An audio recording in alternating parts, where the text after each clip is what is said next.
हम सब black holes के बारे में तो जानते हैं ना, क्योंकि ये वही बीस्ट है जो अभी तक हमारे पूरे यूनिवर्स में सबसे ज्यादा खतरनाक माने जाते हैं, क्योंकि जो इनकी ग्रेविटी रहती है वो इतनी ज्यादा पावरफुल रहती है कि अगर एक बार कोई ऑब्जेक्ट इनकी ग्रेविटी फील्ड के अंदर आ गया और इनकी इवेंट होराइजन के अंदर चला गया तो वो ऑब्जेक्ट कभी भी बाहर वापस नहीं आ पाएगा। बट इनके पास खुद का एक अपोजिट बीस्ट है जो बेसिकली व्हाइट होल्स होते हैं। कोई भी चीज अगर ब्लैक होल के अंदर जा रही है तो वो कभी बाहर नहीं आएगी ना। सेम वैसी अगर कोई भी चीज एक बार व्हाइट होल से बाहर निकल गई तो वो उसके अंदर नहीं जा पाएगी, यानी कि कोई भी चीज व्हाइट होल के अंदर एंट्री नहीं कर सकती लेकिन बाहर निकल सकती है। बट क्या होगा अगर हम व्हाइट होल के अंदर चले जाए तो? So let's come to the video title, What if we enter in a white hole? मेरा नाम है Shubham and you are watching Science World। Just imagine करिए कि जो आपकी स्पीड है वो लाइट की स्पीड से ज्यादा तेज है, लेकिन क्यों? तो देखो ये हाइपोथेटिकल तो है, बट अगर हमें ब्लैक होल के इवेंट होराइजन से एस्केप करना है या फिर व्हाइट होल के इवेंट होराइजन के अंदर एंटर करना है तो हमें ये स्पीड चाहिए होगी, क्योंकि नॉर्मल सी बात है जो हमारे यूनिवर्स की लास्ट स्पीड है, यानी कि जो स्पीड का सबसे अंतिम चीज है वो लाइट की स्पीड ही है। बट अगर कोई भी ऑब्जेक्ट लाइट की स्पीड से ज्यादा तेज ट्रैवल करता है तो जो ग्रेविटी रहती है वो उसके लिए सबसे कम इन्फ्लुएंस क्रिएट करती है, जिस वजह से एक्चुअली में वो ग्रेविटी को भी एस्केप कर सकता है। बट हमारी तो स्पीड यहाँ पर लाइट से ज्यादा है तो हम आराम से व्हाइट होल के अंदर एंट्री कर लेंगे। बट जैसे ही हम व्हाइट होल के अंदर एंट्री करेंगे तो सबसे पहली बात हमारी स्पीड तो ज्यादा है ही है, जिसकी वजह से हमारी बॉडी गर्म होगी ही होगी। बट अंदर पास की जो हीट रहेगी वो भी काफी ज्यादा गर्मी क्रिएट करेगी। बट वही गर्मी के कारण धीरे धीरे हमारी बॉडी पूरी पिघल जाएगी। बट मान लीजिए कि आपकी बॉडी कुछ इस तरीके से बनी है कि वो कभी पिघल ही नहीं सकती, तो होगा ये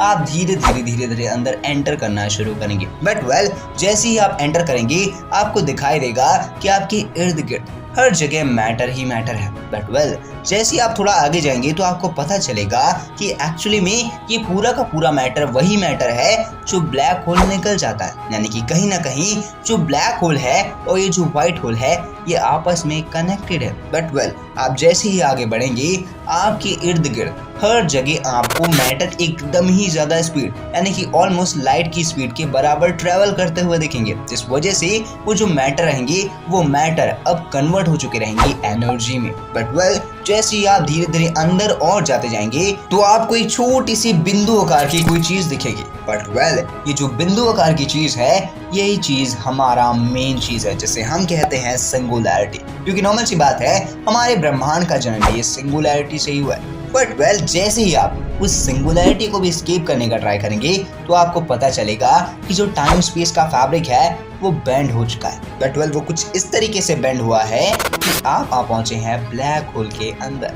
बट आप यही चीज सोचेंगे कि हम तो व्हाइट होल के अंदर थे तो ब्लैक होल के अंदर कहाँ पहुंच गए? तो देखो नॉर्मल सी बात ये है कि अगर कोई भी इंसान व्हाइट होल के अंदर एंटर करता है या फिर ब्लैक होल के अंदर एंटर करता है तो एक्चुअली में वो बाहर उसके दूसरे साइड से निकलेगा।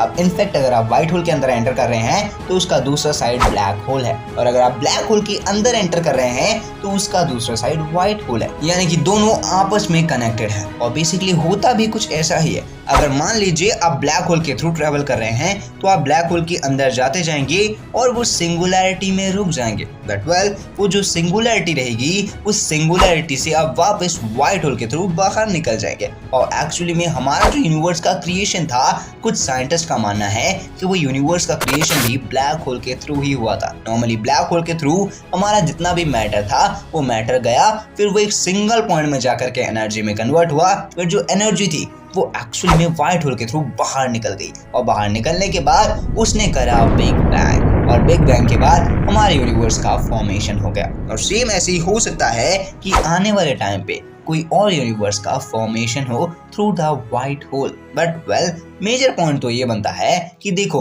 नॉर्मली जो व्हाइट होल है वो अभी के टाइम पे भी एक हाइपोथेटिकल चीज है, यानी कि नॉर्मली हमने देखा तो है व्हाइट होल, बट हम ये नहीं बता सकते कि क्या वही व्हाइट होल है या फिर नहीं है। बट अगर आप लोगों ने वर्म होल्स का नाम सुना होगा तो आप ये चीज जानते होंगे कि जो बेसिकली वर्म होल्स है हम उन्हें भी ब्लैक होल और व्हाइट होल के कनेक्शन से ही कहते हैं, क्योंकि कहीं ना कहीं जो व्हाइट होल है और ब्लैक होल है वो आपस में कनेक्टेड है और वो एक वर्म होल की तरह दिखते हैं, क्योंकि वो स्पेस टाइम के फैब्रिक को मोड़ देते हैं। बट वेल यहाँ पर भी यही चीज प्रूव होती है कि कहीं ना कहीं व्हाइट होल एक्चुअल में एग्जिस्टेंस पे होगा, और वेल अगर एग्जिस्टेंस पे होगा तो कभी ना कभी आने वाले टाइम पे हम उसे आराम से ढूंढ लेंगे। बट वेल अब आपकी क्या राय है ये व्हाइट होल ब्लैक होल के कॉन्सेप्ट के ऊपर, आप मेरे कमेंट बॉक्स में जरूर बताइएगा। बाकी अगर आपको वीडियो इंटरेस्टिंग लगी होगी तो वीडियो को लाइक कर देना, चैनल पे नया चैनल को सब्सक्राइब करके बेल आइकन कॉल पे सेट कर देना। मैं मिलता हूँ अगली वीडियो में, तब तक के लिए जय हिंद, वंदे मातरम and thanks for watching this video.